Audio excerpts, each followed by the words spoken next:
So what are your thoughts on the lack of access to clean water for regular hand washing and the fight against the spread of coronavirus? Do let us know on Twitter at Gist Nigeria TV. We are looking forward to your comments. Let's move on to our social story for today. Many young people dream of having a fairy tale wedding, but the COVID-19 pandemic has affected many important social activities, especially weddings. Some intending couples have had to cancel or postpone their big day to help curb the spread of the coronavirus. However, a few, like the couple in our next story, have been able to find their way around the seemingly dire situation. Have a look.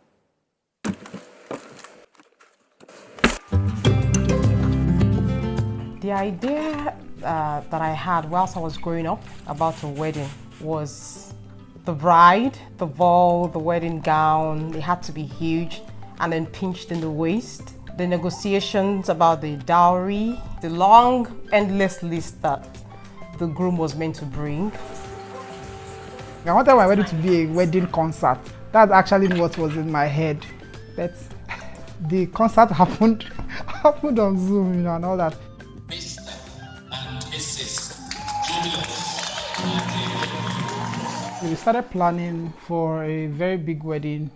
That was in December. And then we fixed the wedding date for July 2nd. And then COVID came. And then everybody was like, okay, how do we go from here? Where do we go? My dad began to strategize and called me. He called Julius and said, what do you want to do? Do you want to go on with your life, or do you want to, wait till after? And he said we could actually make it happen. And all the plans changed. So we had to plan for this Zoom wedding in like less than 4 weeks. The idea and the concept of Zoom, my sister was the one who introduced it in UK. And she called me one Saturday morning and said, get ready, you may have to do your wedding on Zoom. And it didn't sound good. I had to take a day or two to consider it and think it through my head. I couldn't picture it. What were you saying? What were you saying to me? When we first told our parents we wanted a Zoom wedding, they were happy for us that, okay, we're going on with our lives and that we decided not to hold on. But my mom, oh my God, she wasn't really going to have it because he had a plan of Ijo, Ojuagbo. But then again, she had to accept it because the COVID situation is ongoing and it's a real one.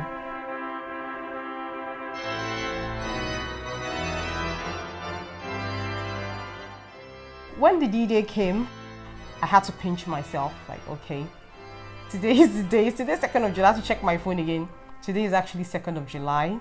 And the first call that came through was from my baby, my sweetheart, my honey pie. She was my fiancée then, and then I prayed for her. And then everything started together. It was like a runway. The most part of the whole wedding that hit me was after the church setting, we didn't see anybody. Everybody around. So for us, we were like, okay, this is really COVID and this is a Zoom wedding. Automatically, people just switched to the reception. That was fantastic. Hello, Julius. Every person that got to me either through WhatsApp or through calls, they congratulated us. 1, 2, they enjoyed the view because it was fun. We just had fun. We weren't stressed. The wedding was very glorious. It was beautiful. The right set of people that were supposed to be there were there. Our families. Thanks to technological and Zoom wedding. And the Zoom wedding and all that. So it was great. It was great.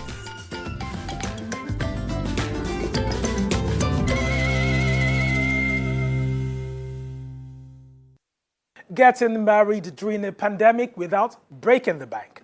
Impressive. Still ahead here on Gist Nigeria, brought to you by the BBC and Channels TV.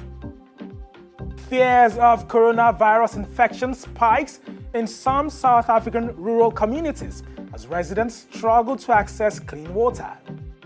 That story comes right after this break. Stay with us.